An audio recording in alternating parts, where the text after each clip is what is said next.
Hey PIGSquad! Nice to meet you. My name is Ragon Dickard. I'm a freelance illustrator in Seattle, Washington, and I'm very excited to talk to you today about how to find your style, right? A very frequently asked question, especially for artists and illustrators like myself, how to find your style. A lot of people think that they can't get started on their art career until they have found their style.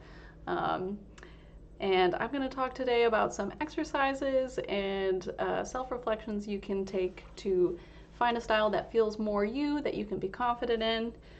Because I'm an artist and illustrator, it's going to be focused on that type of visual art generally, but I do think these tips can be useful for any type of creator or even any person who just wants to get to know themselves better. But specifically, this is going to be helpful for all creators in making their work more them.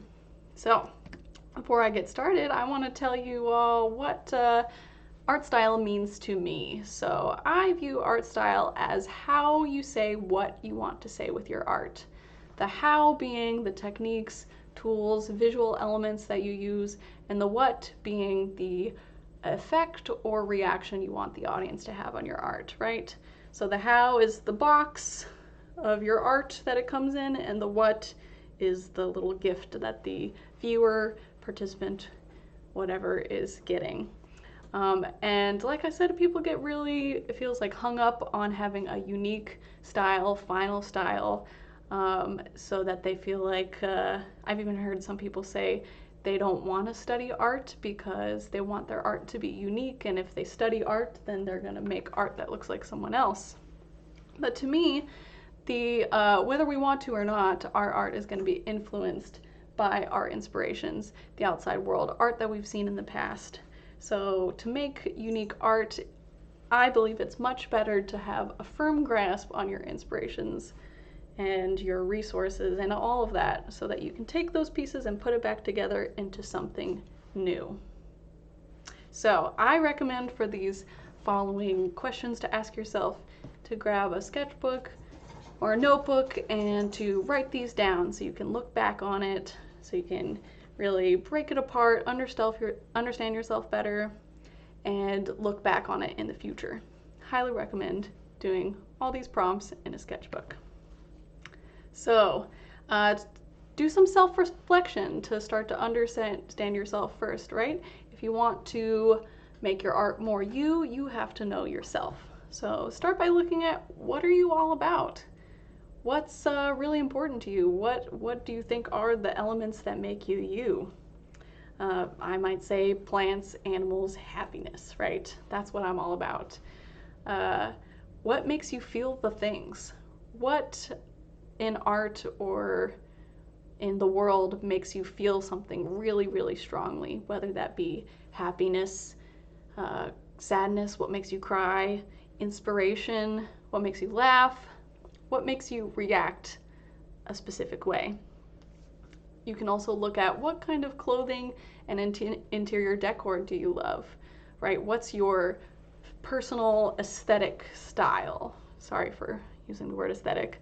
A great example for me, when I first got started with my art, I was making a lot of really pastel, florally art because that's what I saw a lot of artists making, and I don't know, without thinking about it, I just made watercolory, florally art as well. But I really didn't feel like my art felt like me. So I literally took out my sketchbook and I looked around my house, I looked at my clothes, and I said, what do I see here? And I found a lot of bold colors, bold motifs, like this little table runner here, along with my cat Pumpkin. I saw a lot of reds, primary colors, very graphic style, and once I started taking those themes and colors and incorporating it into my art, it instantly felt so much more me, and that was a great basis for my style. So take a look at some of those things and then make sure that you're making artwork that you would buy. That's a question I always ask myself. Is the art that I'm making something I would buy and wear, or I would buy and hang on my wall, or I would buy and play as a game, right? would you buy what you're making? That can be another great tool for self-reflection. Take some time, write these down in your journal, whichever questions stands out to you, and then look at the art that you're making and see if this is reflecting those personal values and enjoyments. Another great tool that you can use that a lot of especially younger or newer artists maybe aren't taking advantage of is looking at your market, and specifically your goal market. So what do you want to ultimately your art or your creations to be used for? When I first got started, I was making, again, florally, pastel-y art, and a lot of people told me your art would look great in children's books. And I kept saying to myself, why do people say that? Like, why are they saying that? I don't want to make children's books. So then I looked really closely at what I actually wanted to make, what my goal market was. And when looking around my house, I found objects like these mugs here with illustrations on them. And I discovered surface design. I wanted my art to be put on physical objects, usable objects, right? Items, not just not in a book necessarily. I didn't want to be an animator, I wanted to make surface designs. And right away that told me I should switch the way I was making art to something more bold, graphic, funky, kind of silly, because that's the type of surface design I liked to buy. And it changed my art style instantly and very successfully. So once you have your market that you want, take a look at the way other people, other creators are making art for that market. Maybe there's a reason that there's not a ton of a certain style of art in a certain market, maybe in video games. At the same time, that can be a great inspiration for doing the opposite of what the general style technique is within that market, right? So you can say, I want to go into comics. So what kind of techniques are lots of different artists using in comics? And does the way that I'm currently making art for comics work for that market? Maybe it works in a different way than everybody else, or maybe you say, no, this isn't really working for my final goal. And ultimately, once you have your goal market, try to make actual work for that market. So if you're a comics designer, don't just do drawings, make an actual comic. If you're a game artist, make a game or make a complete set of art to be used for a game. If I want to be a surface designer, actually design on the surface of things, not just imagining someday I would like to do it, start doing it right now. And that's going to inform the way that you make your art. Okay, so this, I think, looking at your inspiration for your art, I feel like is the main thing that people go to when trying to find or develop their style, right? We all collect images on Instagram, on Pinterest, have favorite contemporary artists that we like right now, right? That's all of our instincts, is to collect our favorite artists. But I highly recommend looking a little deeper in your creative inspiration. Maybe try to look outside of your field. If I'm an illustrator, I might say look at my favorite films, filmmakers, video games, musicians, etc., and see what elements I can draw as inspiration from those. So I am not an animator, but I love Steven Universe, and I can draw inspiration from what I like about the environments, like in the upper right image here. You can also look a little deeper by looking at who inspired your favorite creators. So see if you can find interviews. Maybe you can ask them directly, say, what artists are you inspired by? So you can go a little further back, once removed, to see what kind of thing they're inspired by and see if you're inspired by the same thing.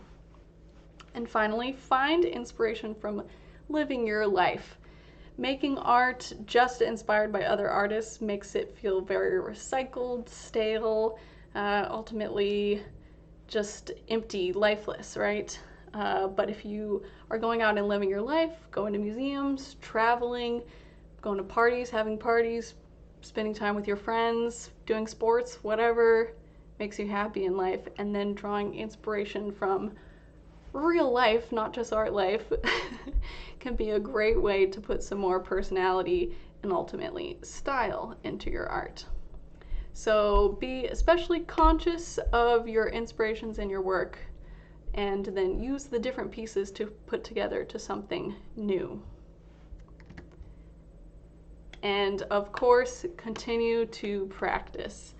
Art style is never going to be finished, never going to be done. It's never something that you have and then I succeeded, I found my style. It's going to be a lifelong process. So settle into it. Continually make art, experiment, try new things, and repeat this examination process regularly.